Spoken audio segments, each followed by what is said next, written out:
The hum of the jet engines vibrated through the sleek cabin of Skylux Airlines Flight 217 as Malik Jackson stepped aboard, his polished leather shoes tapping lightly against the carpeted aisle.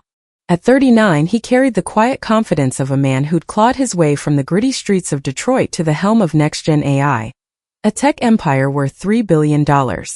His tailored black suit hugged his frame, and the sleek briefcase in his hand gleamed under the cabin lights, a symbol of the power he wielded, though you'd never guess it from his warm, unassuming smile. Today he was bound for Los Angeles, set to deliver a game-changing keynote at the World AI Summit.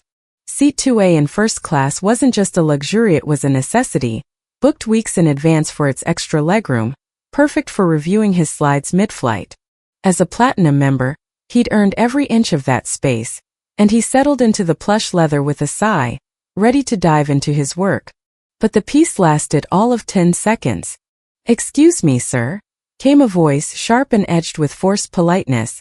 Malik glanced up to see Tanya Brooks, a 30-year-old flight attendant with a tight blonde ponytail and a smile that didn't reach her eyes.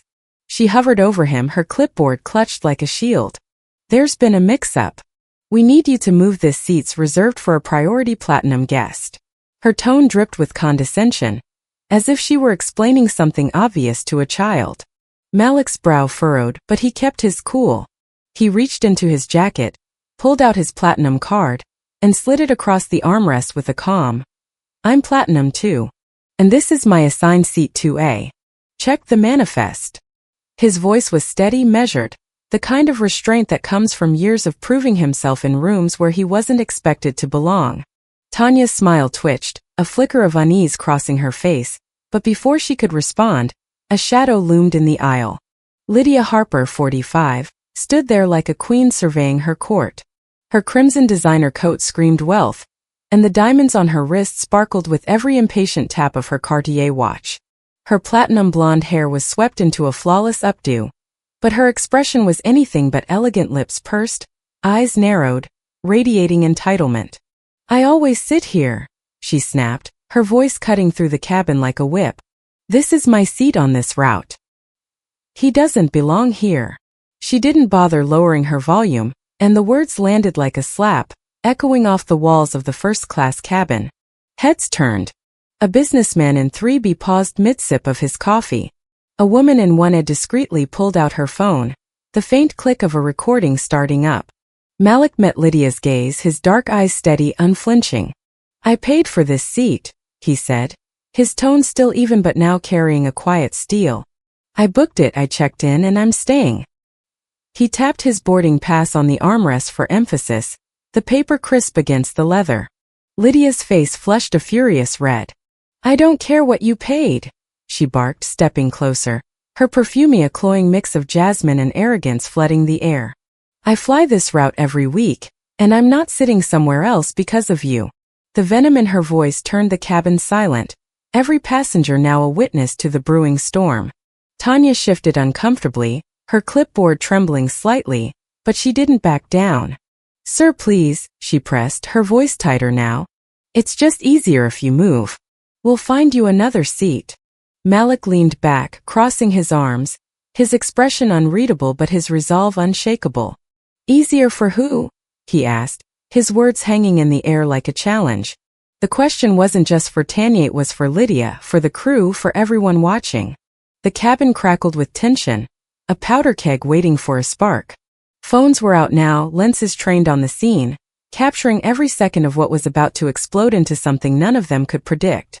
Lydia's eyes flashed with rage, her hand already reaching into her purse. Tanya glanced nervously toward the galley, where Derek Hayes, the cabin supervisor, was emerging with a scowl. The stage was set, and Malik, calm, composed, and underestimated, sat at the center of it all, unaware that this moment would ignite a chain reaction about to bring Skylux to its knees. The air in the first-class cabin thickened, charged with the weight of Lydia Harper's venom and Malik Jackson's unyielding calm. The faint hum of the jet engines was drowned out by the rustle of passengers shifting in their seats, their phones now openly recording the standoff at seat 2A. Malik sat firm, his boarding pass still resting on the armrest like a quiet declaration of war, while Tanya Brooks hovered, her clipboard trembling in her grip. Lydia's outburst, I'm not sitting somewhere else because of you. Still echoed, a gauntlet thrown down in front of everyone. Then Derek Hayes strode into the fray, his broad shoulders cutting through the aisle like a bulldozer. At 35, he had the swagger of a man who thrived on authority, his Skylux uniform crisp but his scowl sharper. What's the holdup? He barked, his voice booming over the murmurs. Tanya flinched, stepping aside as Derek planted himself in front of Malik, hands on hips, towering over the seated sea. Listen up, buddy, he said, his tone dripping with disdain. We don't have time for this. Move your ass to another seat, or I'll make you move. Malik didn't flinch. He met Derek's glare with a steady gaze, his voice low but cutting. I've shown my platinum card and my boarding pass. This is my seat. If you've got a policy saying otherwise, let's see it. His words were a dare, cool and precise, slicing through Derek's bluster like a blade. The supervisor's jaw tightened, a muscle twitching as he leaned in closer, his breath hot with irritation. You don't get how this works, do you? He sneered. We decide who sits where. Now get up or I'll drag you out myself. A gasp rippled through the cabin. The businessman in 3B set his coffee down hard, the clink punctuating the silence. The woman in 1A zoomed her phone in, her lens catching every angle. But it was Lydia who lit the fuse.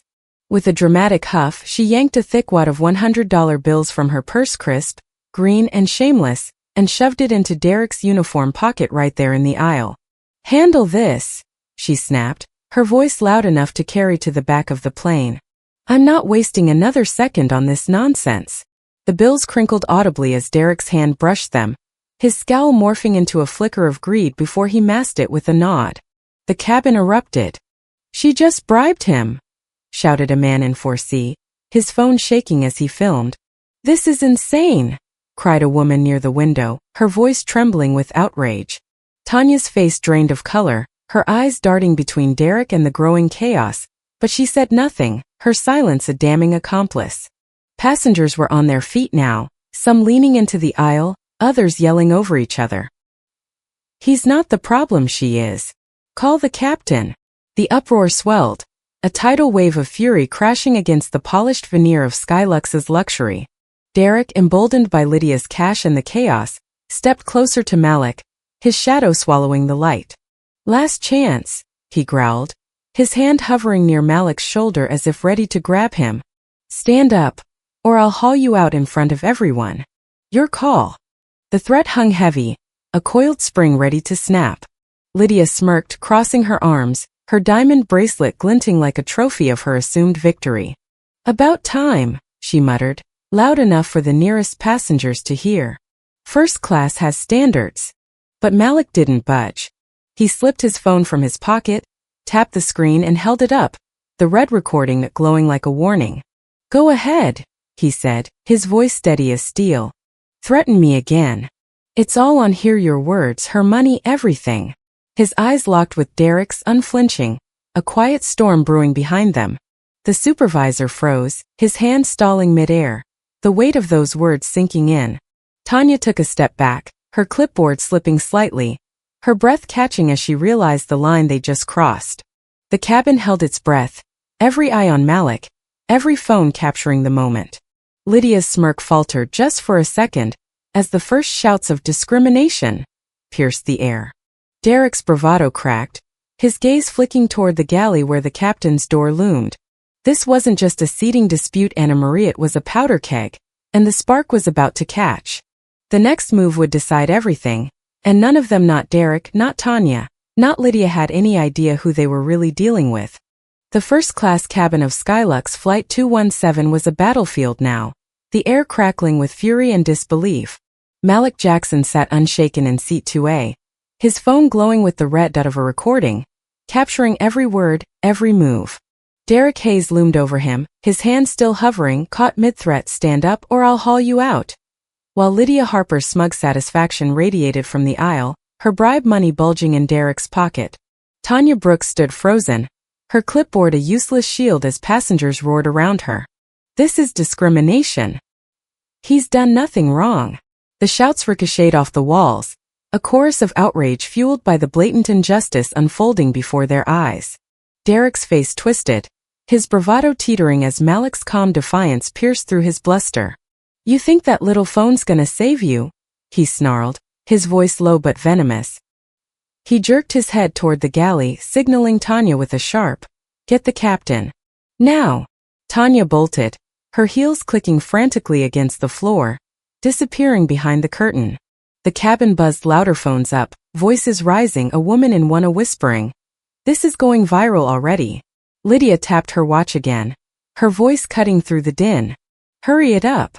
I'm not missing my connection over this." Seconds stretched into eternity, the tension a live wire ready to snap. Then the cockpit door swung open, and Captain Victor Shaw emerged, all 58 years of him radiating weathered authority. His silver hair gleamed under the cabin lights, his pilot's uniform pristine, but his eyes were cold, unyielding. He marched down the aisle flanked by Tanya, who trailed behind like a scolded child. Derek straightened up, stepping aside as Victor stopped at Malik's seat, his shadow swallowing the light. "What's the situation?"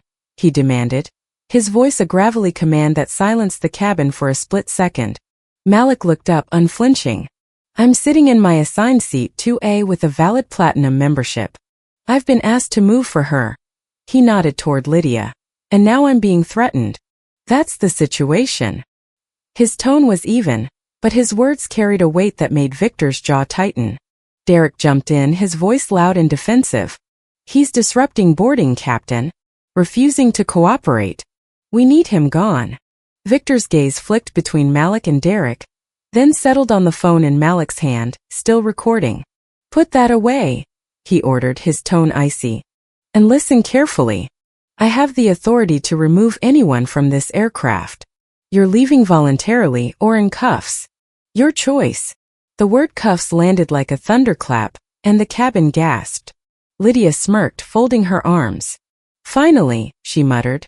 "Someone with sense." Malik's eyes narrowed, the first flicker of steel breaking through his calm. "You're threatening to handcuff me for sitting in my paid seat?" he asked, his voice rising just enough to carry. He held the phone higher, angling it toward Victor. "Say that again for the record." The captain's face flushed, a vein pulsing in his temple, but before he could respond, heavy footsteps thudded from the jet bridge. 2 security guards stormed aboard, their black uniforms stark against the luxury cabin. One gripped a pair of handcuffs, the metal glinting ominously as he approached. "Sir, you need to come with us," the first guard barked, his hand already reaching for Malik's arm. The second guard flanked him, blocking the aisle. Passengers erupted anew. "He's not the problem," screamed a man in 4C, standing now, his phone shaking as he filmed. "This is bullshit," yelled another, a woman near the window, tears streaking her face. The chaos swelled, a tidal wave crashing against Victor's rigid stance. Tanya shrank back, her eyes wide with panic/ally, screamed a woman near the window, tears streaking her face. The chaos swelled, a tidal wave crashing against Victor's rigid stance. Tanya shrank back, her eyes wide with panic as the guards closed in. Malik stood slowly, his movements deliberate, his dignity a shield against the humiliation. He closed his briefcase, tucked his phone into his pocket, still recording, and faced the guards. "I'm Malik Jackson," he said, his voice ringing clear over the uproar. "CEO of NextGen AI. I own 30% of this airline. You're making a mistake you'll regret." The words hit like a shockwave, silencing the cabin for a heartbeat. Tanya's knees buckled slightly, Derek's bravado evaporated, and Victor's eyes widened, just for a flash before hardening again. Lydia laughed, a sharp, brittle sound. "Nice try," she sneered. "You? A CEO?" "Sure." But the doubt in her voice wavered as Malik stepped into the aisle, his head high, his suit impeccable. The guards hesitated, exchanging a glance, but Victor waved them on. "Take him," he snapped. "He's a disturbance." The guards grabbed Malik's arms, one snapping the cuffs on with a cold click. The cabin exploded, passengers surged forward, some trying to block the aisle. "Let him go. This is racism." The woman in 1A shoved her phone closer, tears streaming as she yelled, "I've got it all every second." Malik didn't resist, his gaze fixed ahead, but as he passed Derek, Lydia slipped another $100 bill into the supervisor's pocket, whispering, "Good riddance." The move was caught on half a dozen cameras, a final nail in the coffin. As the guards hauled him toward the jet bridge, Malik turned one last time, his voice cutting through the chaos. "You picked the wrong man to humiliate." Then he was gone, the cabin a war zone of shouts and flashing screens, the echoes of his words a promise of reckoning. Victor retreated to the cockpit, Derek and Tanya exchanged panicked looks, and Lydia sank into 2A with a triumphant grin oblivious to the tsunami she'd just unleashed. The jet bridge door slammed shut behind Malik Jackson, the metallic clang swallowed by the roar of the first-class cabin he'd just been dragged from. His wrists still bore the faint red marks of the handcuffs removed only after the security guards hustled him into the terminal, but his face remained a mask of steel resolve. Inside Skylux Flight 217, chaos reigned. Passengers were on their feet, a sea of raised phones and furious voices drowning out the hum of the idling engines. "They cuffed him for nothing," shouted the man in 4C, his video already uploading to X with the caption "Skylux Racism." The woman in 1A, tears streaking her cheeks, screamed into her live stream. "This is live, people, he owns 30% of this airline, and they just humiliated him." Lydia Harper lounged in seat 2A, sipping a complimentary champagne Tanya Brooks had shakily delivered, her smug grin unshaken. "Good riddance," she muttered, swirling the glass, oblivious to the storm brewing beyond her bubble. Derek Hayes stood rigid near the galley, his pocket still heavy with Lydia's cash, his eyes darting as passengers glared daggers at him. Tanya hovered nearby, her hands trembling, whispering, "This is bad, Derek. Really bad." But Derek waved her off, his voice a forced growl. "He's bluffing. No way he's some big shot." Yet the sweat beading on his forehead betrayed his doubt. Outside, Malik stood in the terminal, his phone already buzzing with notifications. He ignored them, dialing his COO Nadia Carter, his voice low and lethal. "Nadia, it's me. I've just been cuffed and dragged off a Skylux flight. Get the legal team and PR on this now." He paused, glancing at the gate where passengers were spilling out, some refusing to board in protest. They don't know who they just pissed off. Nadia's sharp intake of breath crackled through the line. "On it, Malik. This is war." Within minutes, the first video hit the internet, a crystal-clear clip from 1A, showing Derek's threat, Victor Shaw's cuff order, Lydia's bribe and Malik's bombshell. "I own 30% of this airline." By the 10-minute mark, it had 500,000 views. By 20, it was 2 million, retweeted by influencers, celebrities, and news outlets. Skylux Racism shot to the top of global trends, the comments a wildfire of outrage. "Disgusting. Boycott Skylux." That's Malik Jackson, the tech CEO. The second video, catching Lydia's good riddance bribe, pushed it to 5 million in an hour. Skylux's stock ticker flashed red on trading screens, plummeting 10% as the market caught wind. Back on the plane, the unrest boiled over. "Cancel this flight," yelled a man in 3B, slamming his tray table shut. "I'm not flying with racists." A dozen others stood, grabbing their bags, forcing Tanya to scramble toward the intercom. "Please everyone calm down," she pleaded, her voice cracking. But the passengers weren't having it. "You cuffed an innocent man. Where's the captain?" Victor Shaw stayed locked in the cockpit, his radio buzzing with urgent calls from Skylux HQ. But he didn't emerge, cowardice cloaking his authority. At Skylux's gleaming headquarters in Chicago, CEO Edward Langston was mid-meeting, sipping espresso, when his assistant burst in, tablet in hand. "Sir, you need to see this now." The screen glowed with the viral video, Malik's voice ringing out. "You picked the wrong man to humiliate." Edward's cup slipped, shattering on the marble floor, coffee splattering his polished shoes. "Who is he?" he demanded, his voice hoarse. The PR director, Janet Pierce, swallowed hard. "Malik Jackson, sir. CEO of NextGen AI. He owns 30% of our shares, and we've been begging him for a $60 million tech deal." The blood drained from Edward's face. 30%, he whispered, collapsing into his chair. The room spun as the stock ticker on his monitor ticked down another 5%, 15% total in under an hour. Janet's phone buzzed relentlessly. Reporters, shareholders, board members. "It's at 10 million views," she said, her voice trembling. "CNN's running it live. We're trending everywhere." Edward stared at the screen, Lydia's smug bribery playing, Derek's pocket bulging, Malik's cuffs glinting. "Oh God," he muttered. "We're screwed." In the terminal, Malik sat in a private lounge, his team assembling like a strike force. Nadia arrived, laptop open, her eyes blazing. Stocks down 15% and falling. Videos at 10 mil. "What's the play?" Malik leaned forward, his voice a quiet thunder.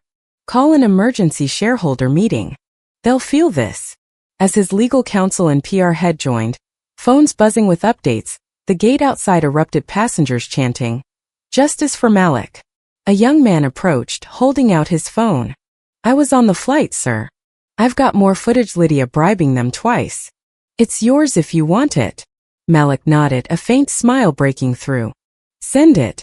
They're about to learn what happens when you bet against me." Back on flight 217, Lydia sipped her champagne, oblivious to the screens flashing her face worldwide. Derek and Tanya huddled in the galley, their whispers frantic. "He said he owns 30%, Tanya hissed. "What if it's true?" Derek's bravado crumbled, his hands shaking as he pulled out the cash, staring at it like a curse. The intercom crackled, HQ ordering an emergency crew meeting. The game had changed, and the reckoning was barreling toward them faster than they could imagine. The private lounge in the terminal buzzed with the quiet intensity of a war room. Malik Jackson sat at its center, his suit still impeccable despite the handcuff marks fading on his wrists, his dark eyes burning with purpose. Around him, his team moved like a well-oiled machine. Nadia Carter, his COO, barked orders into her phone.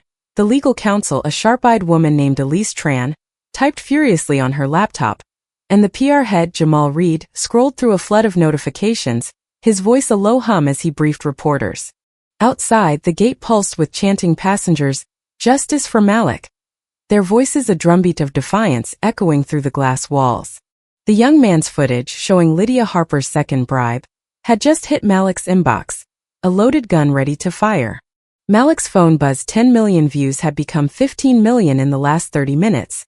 Skylux racism a global inferno. He muted the screen and leaned forward, his voice a blade cutting through the chaos. "Nadia, get me Edward Langston on the line. Now." Nadia nodded, her fingers flying across her phone. "Shareholder meeting, emergency session, I want it called within the hour." She paused, meeting his gaze. "You're sure about this?" Malik's lips curved, not a smile but a promise.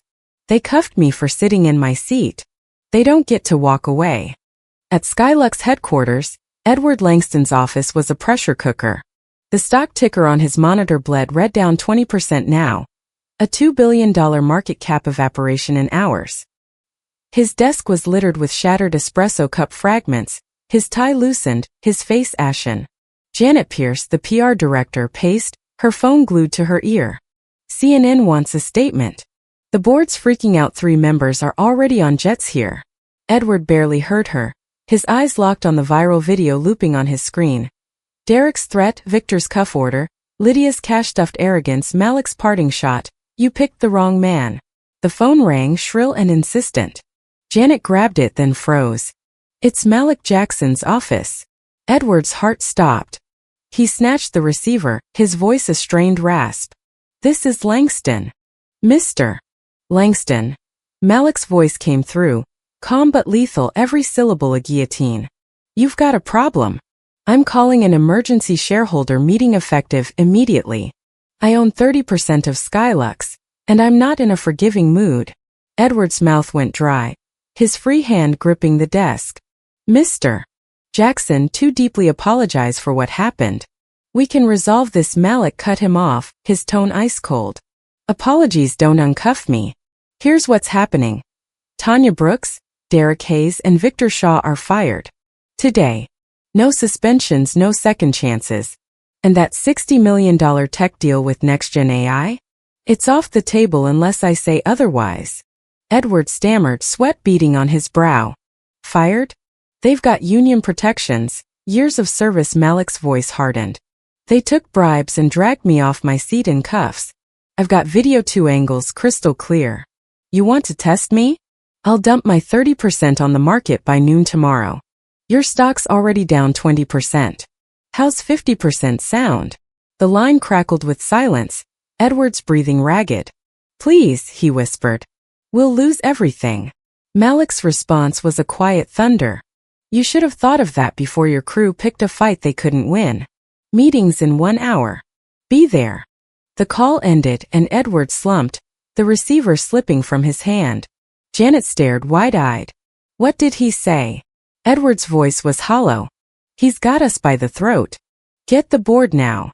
Across the city, Skylux's boardroom scrambled into action. Executives dropped golf games, raced from dinners, one still in a bathrobe from a disrupted spa day. The massive oak table gleamed under harsh lights, but the air stank of panic as the stock ticker flashed another 5% drop, 25% total. An hour later, Malik strode into the boardroom, his team flanking him like generals. His suit bore the faint creases of the day's ordeal, a silent testament to the cuffs and chaos. The room fell silent, every eye on him, some awed, some terrified. Edward stood, his face a mask of forced calm. "Mr. Jackson, we're horrified by what happened. Please let's." Malik raised a hand, cutting him off, and took his seat at the head of the table. He pressed play on a tablet, the viral video filling the massive screen. Derek's snarl, Victor's order, Lydia's cash sliding into Derek's pocket twice. Gasps echoed as the second bribe played, unseen by most until now. When the screen went black, Malik leaned forward, his voice a controlled storm. "I'm your largest shareholder, and I was cuffed for sitting in my seat. You've got 2 choices, fire Tanya, Derek, and Victor right now, or I walk and I take my 30% with me. Your stock's toast either way, but one keeps you breathing." Edward's hand shook, his eyes darting to the board. A woman in pearls whispered, "He's not bluffing." A man in golf attire nodded grimly. "We can't survive a 30% dump." Edward swallowed hard, his voice breaking. We could suspend them, negotiate with the union." Malik stood, his shadow swallowing the room. "No negotiation. They're gone or I am. And that $60 million deal? Dead unless I see action." The room held its breath, the ticker now at 27% down. A financial analyst burst in, breathless, waving a tablet. "Sir, we're at 12 million views. Analysts say 40% drop by close if this escalates." Edward's face crumpled, defeat settling in. "All right," he croaked. "They're fired." Malik nodded once, his gaze piercing. "Good. But we're not done. This isn't just about mites, about every passenger you've ever treated like this. Skylux changes or I keep swinging." He sat back, his team poised, as Edward's world shrank to the sound of a pen signing termination orders. The crew's fate was sealed, but the real war for Skylux's soul was just beginning. The ink was still wet on the termination orders when the news hit the lower floors of Skylux headquarters like a shockwave. In a stark, fluorescent-lit conference room 3 stories below the boardroom, Tanya Brooks, Derek Hayes, and Captain Victor Shaw sat in brittle silence, summoned without explanation.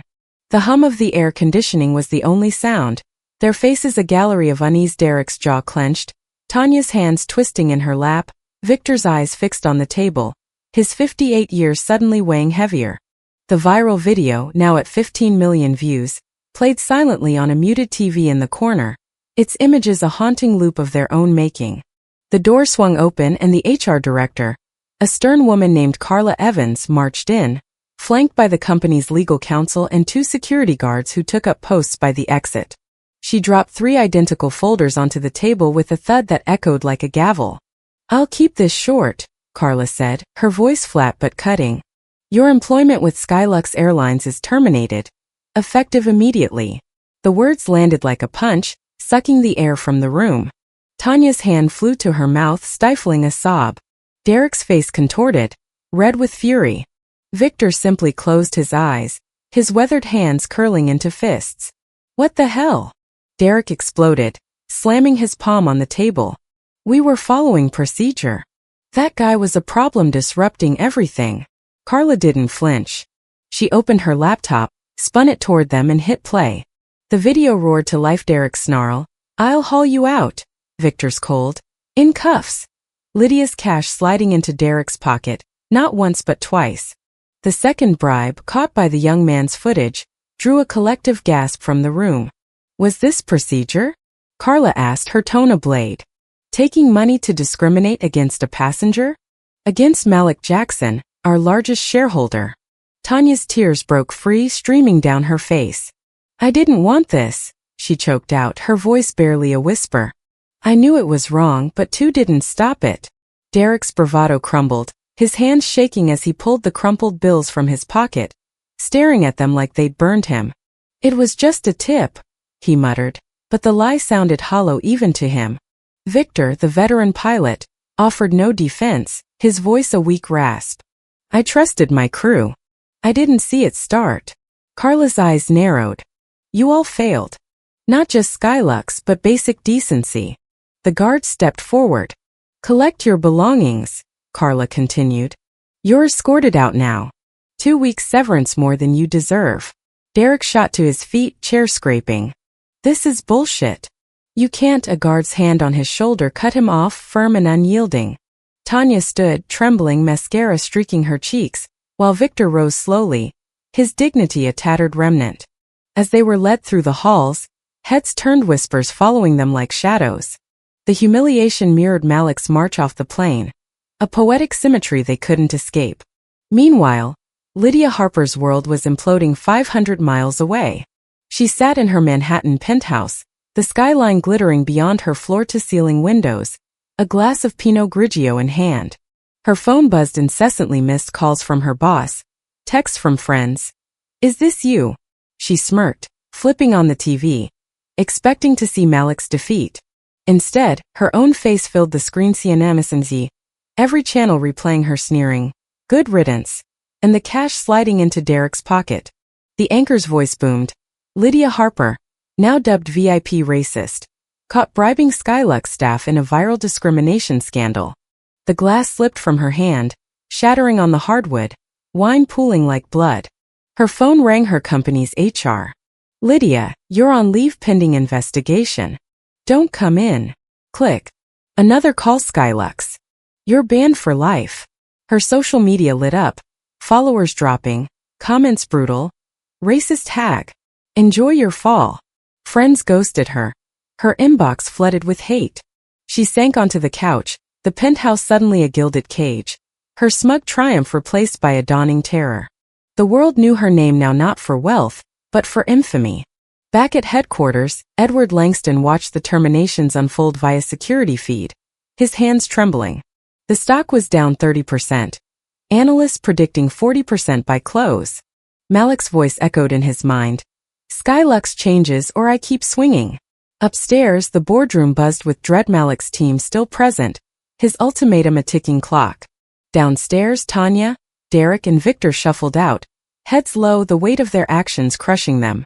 Lydia's collapse was a distant ripple, but it fed the same storm.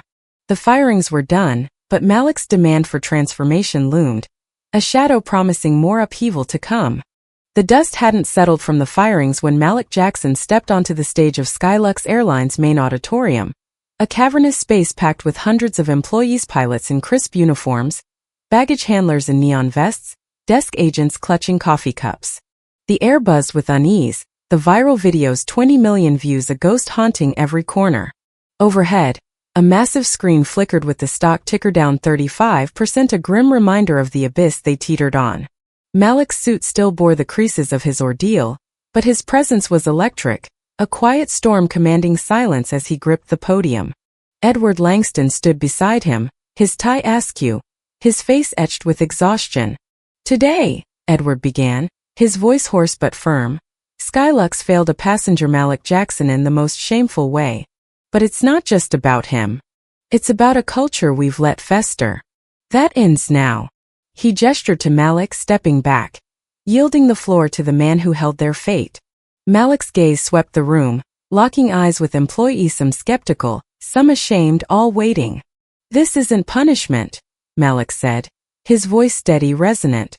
It's a chance. What happened to McCuffed, dragged off for sitting in my seat, happens to people every day without my platform. Teachers, nurses, kids going home. You've got 72 hours to prove Skylux can be better. Murmurs rippled through the crowd as he dropped the bombshell. Starting tomorrow, every flight, every route, shuts down for 3 days. Mandatory training, every one of you, from baggage to the C-suit designed by next-gen AI. No exceptions. Gasps erupted, hands shot up, but Malik pressed on. This isn't a PR stunt. It's survival. You rebuild trust or Skylux dies. Edward nodded grimly, stepping forward. The cost is millions: lost flights, refunds, overtime. But the cost of doing nothing is bankruptcy. We've seen the numbers: 40% stock drop by close if we don't act. A screen behind him flashed. Next-gen AI bias training program. Malik's team built this. It's not a lecture, it's a reckoning. You'll face your biases, learn to see passengers as people, not profiles. We start at 8 a.m. tomorrow. The room erupted. Some cheered, some groaned. A pilot in the back yelled, 3 days? We'll lose everything. A gate agent countered. We're losing it already, look at the stock. Malik raised a hand, silencing them. I'm not here to sink you, he said. I own 30% of this airline. I want it to thrive. But not like this. Not on the backs of people like me. His words landed heavy. A mirror held up to every soul in the room. Eyes dropped, heads nodded. A reluctant understanding taking root. By morning, Skylux ground to a haltan unprecedented shutdown. Airports buzzed with confusion as screens flashed canceled across every Skylux flight. Passengers raged on social media, but others praised the move. Finally, accountability. Training centers sprang up, nationwide conference rooms, hangars, even a repurposed gate at O'Hare, each packed with employees facing next-gen AI's brutal simulations. A baggage handler roleplayed denying a black family priority boarding, then watched the fallout in VR, his face paling as boos echoed. A flight attendant eerily like Tanya practiced confronting a bribe, her voice shaking but growing firm. Victor's absence loomed. His peers whispered about his fall. Malik walked the sessions, his presence a quiet force. In Atlanta, he faced a room of skeptical crew chiefs. I grew up in Detroit, he told them, coding on a busted laptop while my mom worked double shifts.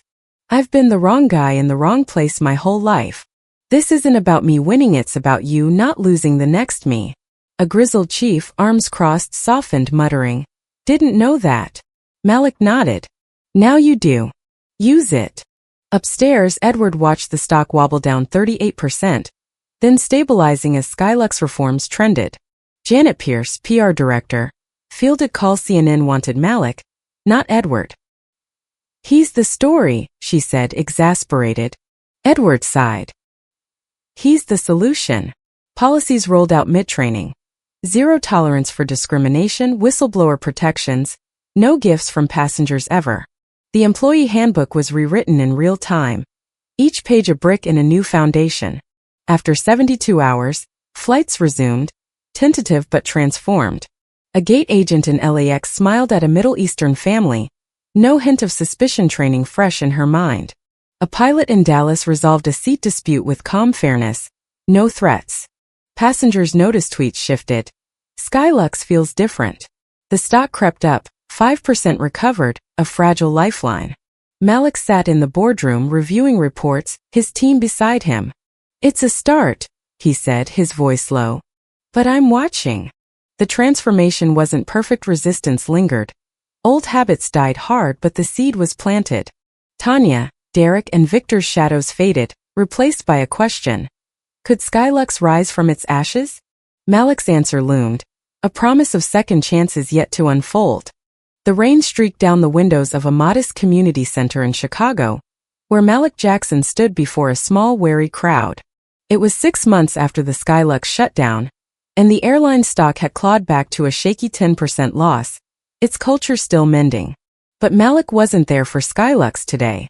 He wore a simple sweater, no tie, his voice soft but firm as he unveiled the Redemption Path program through his foundation. Accountability isn't the end, he said, his gaze sweeping the room. It's a beginning. This is for people who've fallen, owned it, and want to rise. Cameras flashed CNN, local news, but his eyes locked on 3 figures in the back. Tanya Brooks, Derek Hayes, and Victor Shaw. Tanya sat hunched, her blonde hair loose, her uniform traded for a faded hoodie. Jobless since the firing, she'd faced rejection after rejection. Airline saw her name and saw the video, now at 25 million views. Derek slouched beside her, his once sharp jaw shadowed with stubble, his swagger gone. Baggage handling gigs dried up when hiring managers recognized the bribe guy. Victor, gray and gaunt at 58, leaned on a cane, his pilot's wings clipped, his 30-year career reduced to a cautionary tale. They'd come separately, drawn by Malik's press release, each nursing a mix of shame and desperation. Malik stepped off the stage, approaching them as the crowd thinned. "You're here," he said, his tone neutral but piercing. "Why?" Tanya's voice cracked first. "Two can't sleep knowing what I did. I was scared to lose my job, so I let you lose your dignity. I want to fix it." Derek stared at the floor, his hands clenched. "I grew up thinking some people didn't belong. I was wrong, cost me everything. I need a way back." Victor's rasp was barely audible. "I failed you. Trusted the wrong thing, rank over right. I've got nothing left but this." Malik nodded, his face unreadable. "Then you start tomorrow. It's not easy. Redemption path wasn't forgiveness, it was a gauntlet." Day 1, they sat in a circle with a dozen other sex employees from various scandals facing a next-gen AI simulator. Tanya relived Flight 217, forced to confront a virtual Derek taking Lydia's cash. "Stop him," the facilitator barked. She froze, then whispered, "No," her voice growing firm. Derek faced his own test of VR passenger he'd once dismissed, now pleading for fairness. "I'd have ignored him," he admitted, tears welling as the simulation booed. Victor, in a mock cockpit, had to override a biased crew order. His hands shook, but he did it, muttering, "Not again." Weeks bled into months. Tanya journaled her guilt, her hands raw from volunteer shifts at a shelter penance before profit. Derek, in group sessions, unraveled his upbringing, casual racism baked into his bones. "I thought I was fine 'cause I didn't hate," he said, voice breaking. "I was blind." Victor taught newbies, his cane tapping as he recounted his fall. "I chose silence over justice." "Don't." The program demanded they face victims, Malik included. In a quiet room, Tanya sobbed, "I'm so sorry." Derek met his eyes. "I was an asshole." Victor gripped his hand. "You deserved better." Malik listened, then said, "Prove it." Certificates came after 90 days, not absolution, but a start. Tanya landed a ground crew job at a regional carrier, grueling. Low pay but a lifeline. "I smile at everyone now," she said, her voice steadier. Derek hauled bags at a rival airline, his back aching but his head high. "No shortcuts," he grunted, pocketing his first check. Victor couldn't fly, but he stayed with Redemption Path, mentoring others. "I've got years left to give," he told Malik, a faint spark returning. Skylux watched from afar, its transformation deepening. Passengers of all backgrounds praised the shift. "They see me now," tweeted a black frequent flyer.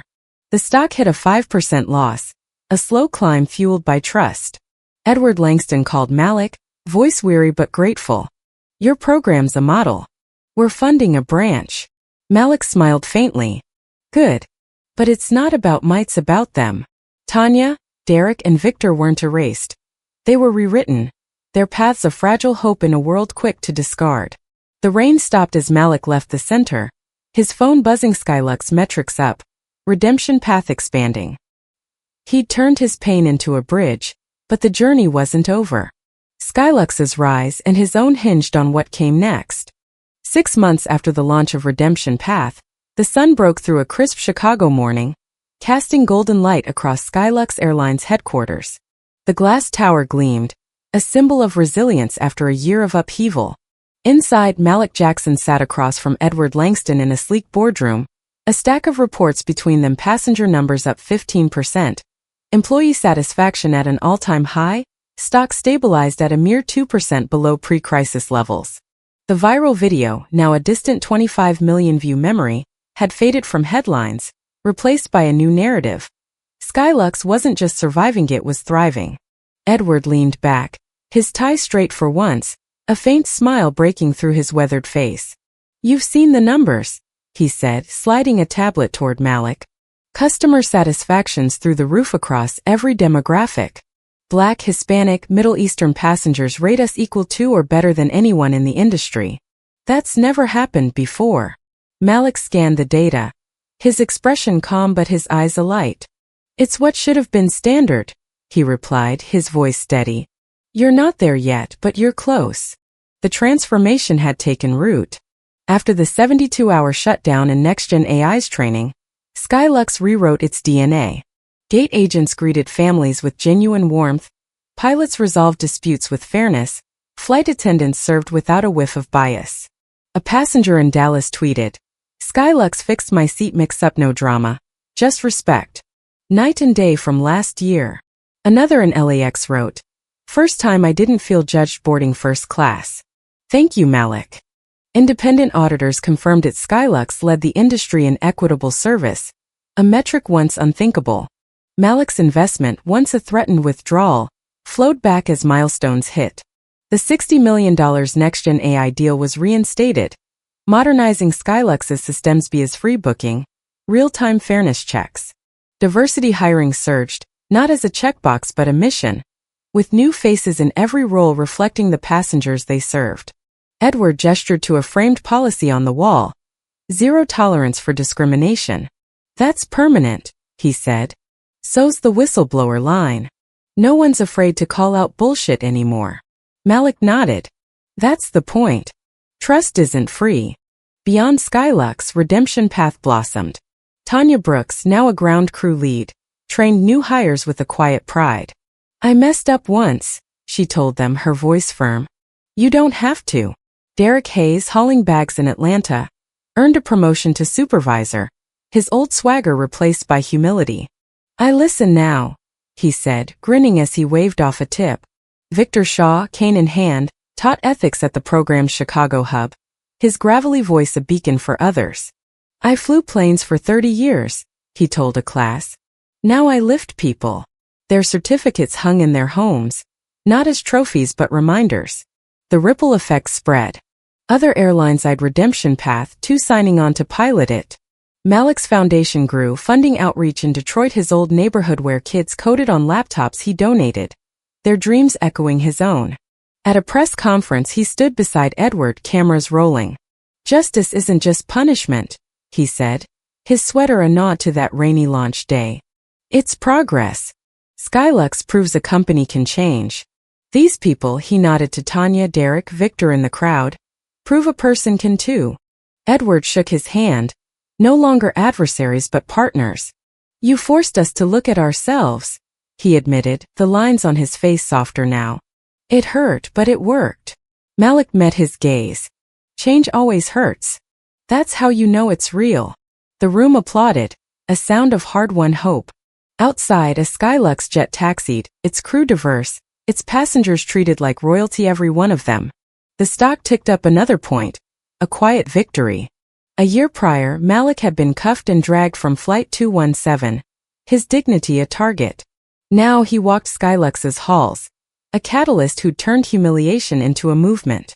Passenger numbers soared up 15% as trust returned. Employees smiled more. Their training a shield against the past. Skylux wasn't perfect, change never is, but it was a beacon, a standard others chased. Malik boarded a flight that day, seat 2A, no fuss, just a nod from the crew. As the plane climbed, he looked out at the horizon, his reflection faint in the glass. The fight wasn't over, but the wind, Skylux's, Tanya's, Derek's, Victor's, his own shone bright. And there you have it, Malik Jackson, the man who turned a pair of handcuffs into a revolution. Skylux Airlines soaring higher than ever, and 3 ex-crew members finding their way back from the baggage claim of life. It's a wild ride, right? From a single seat on Flight 217 to a whole industry rethinking its manners, this story's got more twists than an airport security line on a holiday weekend. But let's bring it home, because this isn't just some high-flying drama. It's a mirror, and we're all reflected in it. Think about it. How many times have you seen someone judged by their skin, their clothes, their vibe, and nobody blinked? Maybe you've been the Malik in the room or the Tanya, too scared to speak up. We're not all billionaires with 30% of an airline in our back pocket. If you are, hit me up, I've got coffee to buy. But we've all got power to call out the Lydias, to rewrite the rules, or at least to not take the bribe when it's waved in our face. Here's the kicker, delivered with a wink. Life's too short to be the jerk who thinks first class is a birthright. Turns out, karma's got a boarding pass and it's always on time. So what's the takeaway?